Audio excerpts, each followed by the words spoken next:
कोई बता दे इनको कि सच यह है तो वो फॉरेन एजेंट है। हमें कहते हैं सोना मत खरीदो, ये मत करो, वो मत करो। सारे डूज एंड डोंट्स हमारे आपके लिए हैं, साहब के लिए नहीं है। इस देश को आप कितना मूर्ख समझते हो? असलियत कौन बताएगा? जो असलियत बताएगा उसके पीछे पुलिस, ईडी, सीबीआई सब छोड़ दिया जाए। हाथ यूं खोल कर इजराइल को गले लगा रहे हैं। क्यों साहब? चले जा रहे हैं अमेरिका के साथ, डील साइन कर रहे हैं, अजीब सी अनोखी सी डील साइन कर रहे हैं। क्यों? क्या मजबूरी है आपकी? क्या दबाव है आप पर? तथाकथित ट्रेड डील जिसमें अनेक देश पीछे हट गए। जब अमेरिका के सुप्रीम कोर्ट ने एक निर्णय लिया, अनेक देश पीछे हट गए, लेकिन भारत नहीं साहब, पीछे नहीं हटेंगे। साइन नहीं हुई थी लेकिन पीछे नहीं हटेंगे, सारी शर्तें मानेंगे। हुजूर रूस से तेल ले लूं? जी जाइए, 30 दिन के लिए ले लीजिए। हुजूर खुश।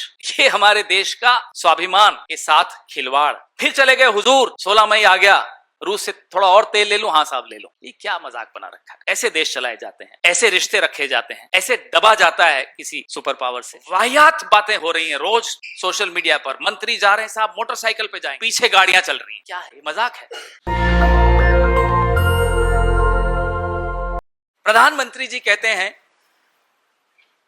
कि ये ग्लोबल वॉर, जो एक वॉर चल रहा है ईरान और इजराइल और अमेरिका का, इसकी वजह से आज हमारी अर्थव्यवस्था खराब हो गई है।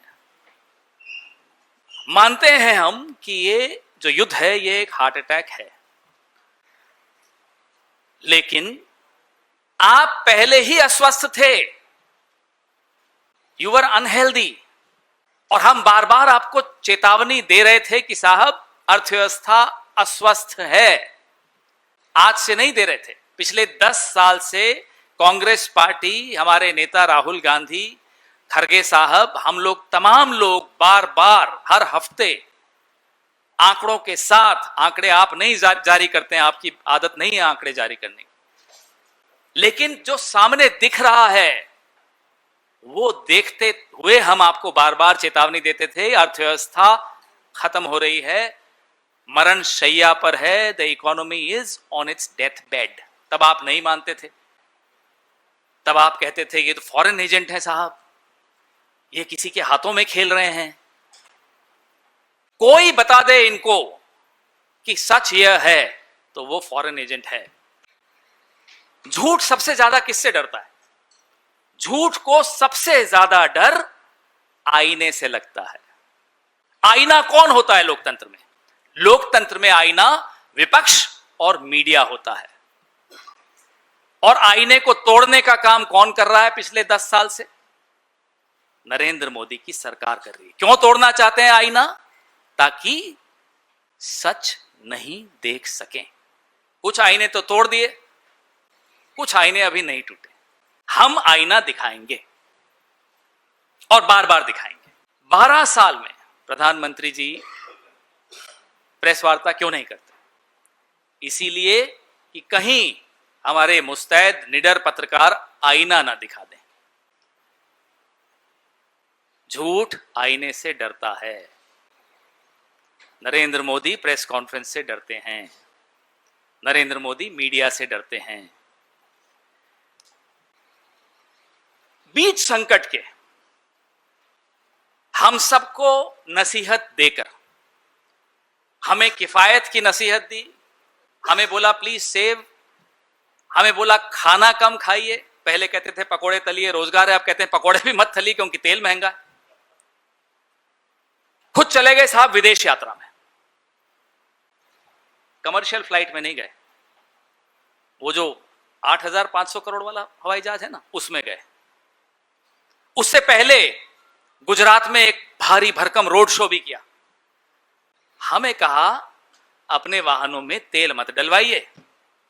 कल मैं सुन रहा था, एक बड़े एक्टर हैं रवि किशन जी, कहते हैं होम फ्रॉम वर्क, कुछ कहना चाह रहे थे वर्क फ्रॉम होम, बोले home for work from work करिए। आप हंस रही हैं, सच में कहा, वीडियो है मेरे पास। तो हमें कहते हैं वर्क फ्रॉम होम और खुद करते हैं रोड शो, खुद जाते हैं 8,500 करोड़ के हवाई जहाज में विदेश, और सुना कोई मेलोडी की टॉफी भी किसी को गिफ्ट करने गए, पार्ले मेलोडी, अभी देख रहा था। हंसिए मत, सच में हुआ है, मजाक नहीं कर रहा। हमें भी शुरू में लगता था ये मजाक हो रहा है, लेकिन ये सच में हो रहा है। क्या मेलोडी वो टॉफी का नाम है भाई? हाँ उनको, मुझे नहीं मालूम किसको किया, टॉफी का नाम बता रहा हूं, किसको क्या हमें नहीं मालूम। जो हमें कहते हैं सोना मत खरीदो, ये मत करो, वो मत करो, सारे डूज एंड डोंट्स हमारे आपके लिए हैं, साहब के लिए नहीं है।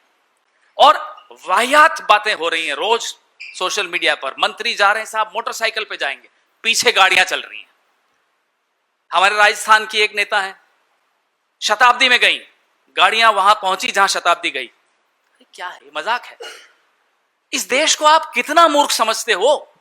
हर चीज का आपके पास जवाब है और आपका दरबारी मीडिया शुरू हो जाता है, साहब नहीं हम दलाल नहीं है, हम दलाल नहीं है। असलियत कौन बताएगा? जो असलियत बताएगा उसके पीछे पुलिस, ईडी, सीबीआई सब छोड़ दिया जाएगा। लेकिन असलियत फिर भी बतानी पड़ेगी और हम बताएंगे। पेट्रोल और डीजल पे आ जाए, हम सब पर असर डालता है। पिछले 12 साल में पेट्रोल की कीमतें 38% बढ़ी हैं। 38% increase in the price of petrol in the last 12 years. Diesel की कीमतें 62% बढ़ी हैं पिछले 12 सालों में। 62% price hike for diesel in the last 12 years. कौन सा युद्ध था तब? कौन सा ग्लोबल फैक्टर्स थे तब? पिछले 12 साल में ये ग्लोबल फैक्टर्स क्या हमेशा थे? क्यों मूर्ख बनाते हो? कौन से वैश्विक संकट का आपने सामना किया पिछले 12 साल? $50-55 के आसपास प्रति बैरल रहा कच्चे तेल का मूल्य और पेट्रोल का मूल्य 100 के आसपास रहा। आपने कौन सी राहत आम उपभोक्ता को कब दी? फिर कहते हैं वैश्विक संकट है, फिर कहते हैं युद्ध की वजह से है। जब दोनों हाथों से आप मुनाफा ले रहे थे, आप कंपनियों को मुनाफा दिलवा रहे थे, तब आपके मन में यह नहीं आया कि थोड़ा मुनाफा, कुछ हिस्सा उस मुनाफे का आम उपभोक्ता को, मुझे, आपको, मिडिल क्लास को, मजदूर को, किसान को दे सकें? क्यों नहीं आया आपके दिमाग? आज जिस संकट में हम खड़े हैं, इस संकट में हम नहीं होते अगर आपने सही वक्त पर सही निर्णय लिए होते, सही वक्त पर सही राहत दी होती। अब एथेनॉल की मिलावट वाला घटिया क्वालिटी का पेट्रोल जो हमारे इंजन को, हमारे माइलेज को तबाह कर देता है, 110 रुपए प्रति लीटर पे बेचा जा रहा है। क्यों? किसको फायदा पहुंचा रहे हैं आप? आदत यह है, पहले बोला मुझे 60 दिन का समय दे दो, याद है आपको? फिर कहा मुझे 60 महीने का समय दे दो। अब कहते हैं 2047 तक का समय दे दो। अब 2047 में तो हम कहां होंगे, आप कहां होंगे, वो कहां होंगे, हमें नहीं मालूम। लेकिन गोल पोस्ट बदल दिया। अब सीधा 2047। 2047 का आप सब्ज़बाग दिखाते हो, बिलियन, ट्रिलियन, पता नहीं कौन कौन से आंकड़े देते हो। अब यह नहीं बता रहे कि वर्ल्ड बैंक और आईएमएफ के प्रोजेक्शंस अब क्या हैं हमारे देश की अर्थव्यवस्था के बारे में। वो कह रहे हैं कि ये स्लोडाउन लंबा चलने वाला है। आप छठे पायदान पे गिर चुके हो, ये नहीं बताएंगे, 47 में ले जाएंगे आपको। निंदा करेंगे 1947 के बाद की सरकारों की, उम्मीद दिखाएंगे 2047 की। बीच का क्या हुआ? बीच का कुछ नहीं, कोई अकाउंट नहीं। यहां सब थोड़ा सा कहीं कोई छींक देता है बाहर, ग्लोबल फैक्टर हो गए साहब, ग्लोबल फैक्टर हो गए। और ग्लोबल फैक्टर भी जब होते हैं, आप हाथ यूं खोल कर इजराइल को गले लगा रहे हैं। क्यों साहब? जब दुनिया यूनिपोलर थी कुछ वक्त तक के लिए, तब आप जो निर्णय लेते हो समझ में आता है। अब जब दुनिया यूनिपोलर नहीं दिख रही, या तो बायपोलैरिटी की तरफ जा रही है या मल्टीपोलैरिटी की तरफ जा रही है, आप चले जा रहे हैं अमेरिका के साथ डील साइन कर रहे हैं, अजीब सी अनोखी सी डील साइन कर रहे हैं। क्यों? क्या मजबूरी है आपकी? क्या दबाव है आप पर? अब आप बात देश हित की करते हो। जो टैरिफ डील ने हमारा ट्रेड बैलेंस बिगाड़ा, उस पर भी जरा आइए। इस ट्रेड डील की वजह से जो अमेरिका के साथ हमारा ट्रेड सरप्लस है, वो $9 बिलियन तक गिर गया। ये इंपैक्ट हुआ इस तथाकथित ट्रेड डील का, जिसमें अनेक देश पीछे हट गए। जब अमेरिका के सुप्रीम कोर्ट ने एक निर्णय लिया, अनेक देश पीछे हट गए, लेकिन भारत नहीं साहब, पीछे नहीं हटेंगे। साइन नहीं हुई थी, लेकिन पीछे नहीं हटेंगे, सारी शर्तें मानेंगे। हुजूर, रूस से तेल ले लूं, जी जाइए 30 दिन के लिए ले लीजिए, हुजूर खुश। ये हमारे देश का स्वाभिमान के साथ खिलवाड़ हुआ है, इस तरह से हो रहा है। परसों आया भाई 16 मई तक ही था, हुजूर को अनुमति मिली थी, हुजूर ने जो दी थी अनुमति हमारे साहब को, फिर चले गए हुजूर 16 मई आ गया, रूस से थोड़ा और तेल ले लूं, हाँ साहब ले लो। ये क्या मजाक बना रखा है? ऐसे देश चलाए जाते हैं, ऐसे रिश्ते रखे जाते हैं, ऐसे दबा जाता है किसी सुपर पावर से। माइक जी सर, राहुल गांधी ने आज रायबरेली में प्रधानमंत्री को गद्दार कह दिया है, इस पर विवाद हो गया है। आप बता सकते हैं कि राहुल गांधी ने प्रधानमंत्री को गद्दार जो कहा उसके पीछे उनका क्या आशय था? देखिए साहब, इससे पहले कि हम इसका जवाब दें, मुझे ये बताइए कि देश की परिभाषा क्या होती है। देश क्या ये, जैसे नेहरू जी ने बहुत अच्छा लिखा था, देश क्या ये नदियां हैं, झरने हैं, पहाड़ हैं, पेड़ हैं? नहीं, देश मतलब देश के लोग हैं। जब देश के लोगों की चिंता देश का राजा करना बंद कर देता है, तो क्या उसको हम देश प्रेमी कह सकते हैं? जब देश के लोगों को कहता है कि साहब आप खाना कम खाओ, अपने वाहनों में तेल कम डालो, त्याग करो, और खुद बड़े बड़े काफिलों में रोड शो करते हैं, एक निजी मतलब सरकारी है, लेकिन एक प्लेन में अकेले वो और उनका स्टाफ जाता है विदेश यात्रा में। आप उदाहरण तो नहीं दे रहे ना कुछ। त्याग सारा देश करेगा, और अगर देश सवाल पूछ लेगा तो वो देशद्रोही कहलाएगा। तो परिभाषाएं तो देख लीजिए जरा, देश की परिभाषा क्या होती है, देश प्रेम की परिभाषा क्या होती है, राजा का धर्म क्या होता है, राजधर्म क्या होता है, यह तो सब समझ लें पहले, फिर आपको समझ में आ जाएगा कि क्या चीज क्यों कही जाती है। प्रधानमंत्री जी ट्वीट करते हैं, 4 फोटोएं डालते हैं कि मैं यहां गया, यहां नाश्ता किया, ये किया, वो गया। चलिए अच्छी बात है, करिए आप। कुछ लोग पेड हॉलीडे करते हैं, कुछ लोग अनपेड हॉलीडे करते हैं, वो सब होता है, मुझे उसमें आपत्ति किसी को नहीं है। लेकिन समय संकट का है, और संकट के समय में आपको खुद राजा को, देश के राजा को देश के सामने उदाहरण पेश करने चाहिए, ताकि सब उन उदाहरणों का अनुसरण करें। You have to become an example yourself. You can't ask me to sacrifice when I see nothing has changed in your life. जी Sir, this side. Prime Minister was on visit to Norway, and now we have seen that how Media Daily over there it has put out a cartoon of Prime Minister Narendra Modi showing him as a snake charmer. What's your response on that? No, I haven't seen the cartoon, but having said that, in a democracy, we are used to a tradition when our prime ministers, whether they were Atalji, let's start from the BJP prime minister, whether it was Atalji, whether it was Narasimha Rao ji, Manmohan Singh ji, Rajiv ji, VP Singh, Devegowda ji, Indra Kumar Gujral ji, Indira ji, show me one prime minister who was afraid of holding press conferences, whether at home or abroad. That's why in the middle of my press conference I said, the media is a mirror that shows you the truth. If you are afraid of the mirror, then there is something missing in your truth. डरने की क्या जरूरत है? कोई भी होता, आप भी होते, तो हम मजाक में भी कुछ बोल देते, जवाब तो देते, वहीं बात खत्म हो जाती। इसको इतना बड़ा मुद्दा बनाने क्यों दिया? हमें अच्छा नहीं लगता, देश के प्रधानमंत्री हैं, लेकिन हम भी कम्युनिकेशन थोड़ी समझते हैं, और जो भी पॉलिटिक्स में होता है वो कम्युनिकेशन समझता है। क्यों मजाक बनने दे रहे हो? 2-4 सवालों के जवाब दे देते। हमने कार्टून नहीं देखा तो उस पर हम टिप्पणी नहीं करेंगे। Sir,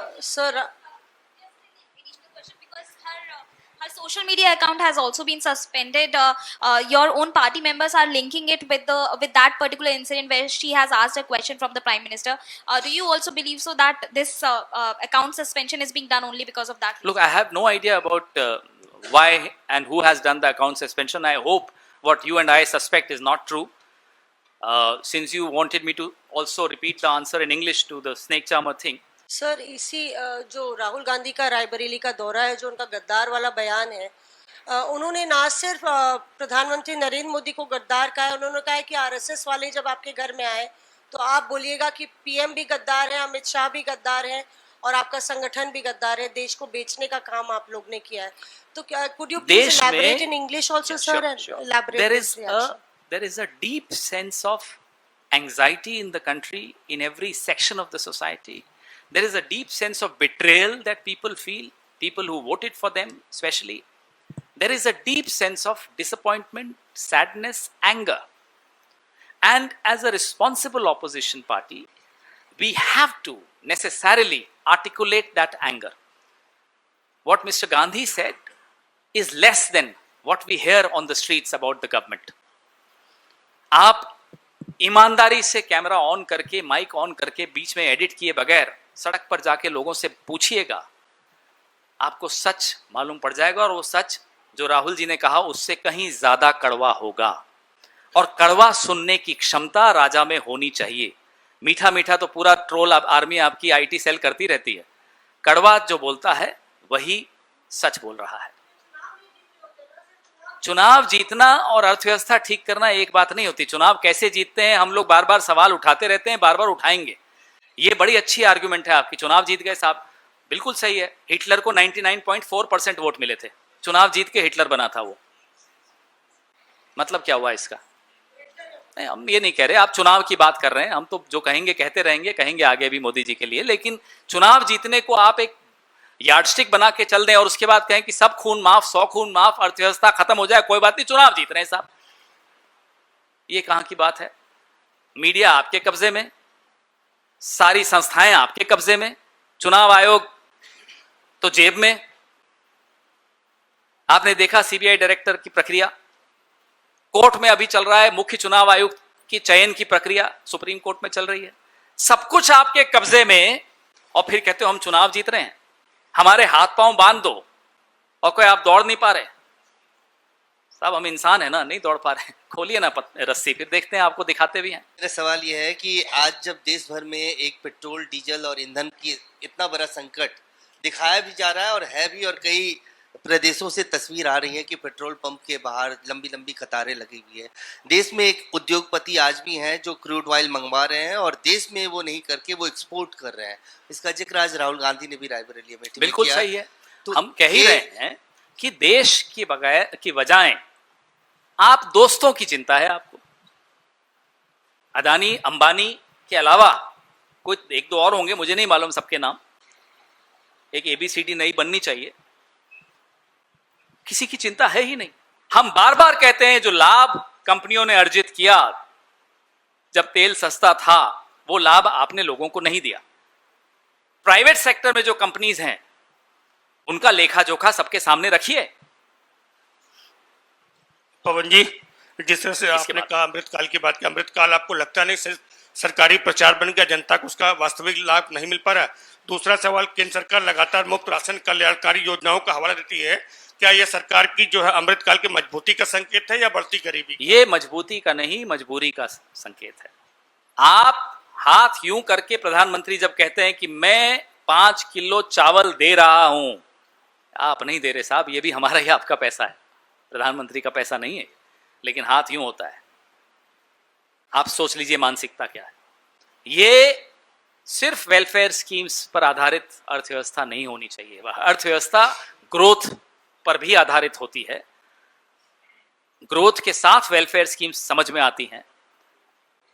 जो देश में कैपिटल है, उस कैपिटल को देश की अर्थव्यवस्था पर कॉन्फिडेंस नहीं है, उस निवेश को देश की अर्थव्यवस्था की मजबूती पर विश्वास नहीं है, इसलिए वो निवेश देश की अर्थव्यवस्था से खींचा जा रहा है। इसलिए देश के भीतर जो निवेशक हैं वो भी घबराते हैं निवेश करने में। पवन जी, आपने अंतर्राष्ट्रीय मामलों पर सरकार को घेरा है, बिल्कुल सही है, विपक्ष का काम है आईना दिखाना, लेकिन आपकी नज़र में भारत की विदेश नीति में सबसे बड़ी कमजोरी क्या है, जहां पर दिक्कत आ रही है? सबसे बड़ी कमजोरी हमारी विदेश नीति में पिछले 10 साल में, 12 साल में देखने को जो मिली, उन्हें दे दीजिए, वो ये है कि एक व्यक्तिवादी विदेश नीति हो गई, इंडिविजुअल सेंट्रिक फॉरेन पॉलिसी हो गई। बात देश की नहीं है, बात देश के प्रधानमंत्री नरेंद्र मोदी पर फोकस आ गया, सारा स्पॉटलाइट उन पर। अब वो डायस्पोरा इवेंट करेंगे, वो वहां जाकर अपनी एंडोर्समेंट लेंगे, तालियों की गड़गड़ाहट सुनने का शौक सबको होता है, उन्हें थोड़ा ज्यादा है। तो वो पूरी विदेश नीति एक व्यक्तिवादी विदेश नीति हो गई, उसका नतीजा आज हम भुगत रहे हैं। नेशनल दस्तक की आपसे गुजारिश है कि अगर इसको बचाना चाहते हैं तो नेशनल दस्तक को सब्सक्राइब करने के लिए रेड कलर के सब्सक्राइब बटन को दबाएं, फिर बेल आइकन की घंटी दबाएं। नेशनल दस्तक को बचाने के लिए बहुत जरूरी है कि हर खबर को शेयर करें, लाइक करें, कमेंट जरूर करें।